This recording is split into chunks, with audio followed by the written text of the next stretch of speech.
जब सम्राट अशोक की सवारी निकलती है तो हम देखते हैं कि पूरा शहर उसके लिए उमड़ पड़ता है और अपने सम्राट से खर्ची लेने के लिए लोग बाग उसको देखने के लिए आते हैं। तो मैं मानता हूँ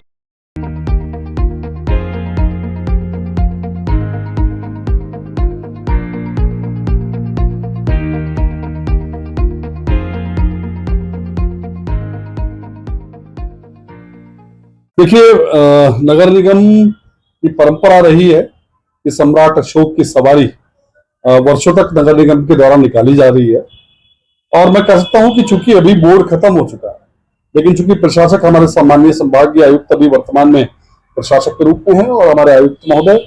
और पूरा नगर निगम जो आधिकारिक विभाग वो चाहे तो इस बादशाह की सवारी को निकाल भी सकता है। और ये संविधान की जो 74वां संशोधन हुआ उसकी 12वीं अनुसूची के अंतर्गत कहीं ना कहीं ये प्रावधान दिया गया, उसके अंदर म्यूनिसिपैलिटीज के कुछ फंक्शंस को डिफाइन किया गया था। उसके तहत जो हमारा राजस्थान नगर पालिका अधिनियम 2009 है, इस राजस्थान नगर पालिका अधिनियम 2009 की जो धारा 46 है, उस 46 जेड के अंतर्गत कहीं न कहीं नगर पालिका के जो कार्य हैं उनको डिसाइडेड किया गया। उसके अंतर्गत शहर के विकास के साथ साथ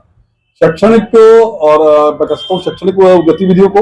साथ ही स्पोर्ट्स की गतिविधि को और सांस्कृतिक गतिविधि को करना एक मैं कह सकता हूँ कि उसके अंतर्गत अनिवार्यता भी इसके अंदर प्रदान की गई है। तो मेरा मानना है कि संविधान के तहत और जो बिजनेस कंडक्ट रूल हमारा नगर पालिका अधिनियम 2009 कहता है, उसके अंतर्गत कहीं न कहीं इस बात का प्रावधान दिया गया है जिसके अंतर्गत ही पूर्व के अंदर ये सम्राट अशोक की सवारी निकाली गई है। मेरा मानना है कि अब भी ये चूंकि परंपरा है और एक लंबे समय से परंपरा निगम बोर्ड की चली आई है,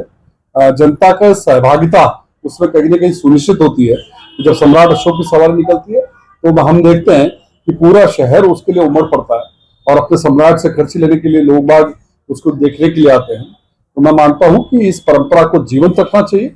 चाहे बोर्ड हो चाहे नहीं हो। आज भी नगर निगम प्रशासन चाहे तो उसके लिए एक समिति अस्थायी रूप से बना सकता है, वो उसको पावर है और संविधान के तहत पावर है, बायलॉज के तहत पावर है। उस अस्थायी समिति के माध्यम से भी इस बादशाह की सवारी को निकाला जा सकता है। मेरा मानना है कि इस परंपरा को जीवंत रखते हुए हमारा जो एक सांस्कृतिक गतिविधियां, हमारे सनातन की जो परंपरा है और एक सहभागिता, जन सहभागिता का इस जो एक हमारी पुरातन परंपरा है, इसको जीवंत रख करके किया जाना चाहिए। मैं मानना चाहूंगा, साथ ही आज इस बात के लिए भी मैं आपको आपके चैनल के माध्यम से कहना चाहूंगा कि जो कल एक दुखद हादसा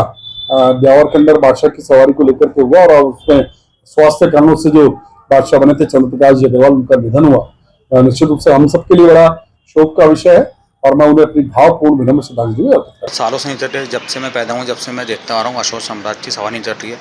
और बादशाह रूप में सवारी निकलती है। विभिन्न मालदो जो होती हुई जाती हैं, जहाँ जहाँ मालदो से होती जाती है वहाँ सारे व्यापारियों में उत्साह रहता है, सब जने देखने इकट्ठे होते हैं। अजमेर की जनसंख्या, बड़े हो छोटे हो, बच्चे हो बुजुर्ग हो, सब जने वहाँ मौजूद रहते हैं और बहुत आनंद लेते हैं इस बादशाह का। दूर दूर से भी लोग देखने हैं, बहुत जने दूर दूर से आते हैं, किशनगढ़ से आते हैं, ब्यावल से आते हैं, जैसे अजमेर से आदमी भी जाते हैं ब्यावल देखने, सब जगह वहाँ से भी आदमी दूर दूर से अजमेर आते हैं देखने के लिए। लगभग मैं तो बचपन से ही देखता हुआ आ रहा हूँ सम्राट की जो सवारी अजमेर शहर में निकलती है और कहीं ना कहीं वीर कुमार जी की भी इस सवारी को लेकर एक बड़ी भूमिका रही है, जिससे आज पूरा शहर इस कार्यक्रम में सम्मिलित होता है। और अभी वर्तमान में जब पार्षदों का बोर्ड ख़त्म हो गया है तो ऐसी स्थिति में मैं समझता हूँ कि प्रशासन को पहल कर कर अपने स्तर पे ही सवारी को निकालना चाहिए, क्योंकि ये आम जन से जुड़ा हुआ सीधा कार्यक्रम है जिसमें जनता को भी हर साल समय रहता है कि सम्राट की अशोक की सवारी यहाँ पे अजमेर में निकले। अब ऐसी स्थिति में यदि कार्यक्रम नहीं होता है तो कहीं ना कहीं एक सूनापन सा नज़र आता है शहर में। तो अब ये नहीं कह सकते कि और चुनाव कितने समय तक नहीं होंगे, तो ऐसे में यदि जो सांस्कृतिक कार्यक्रम है उनको प्रशासन अपने स्तर पर करे।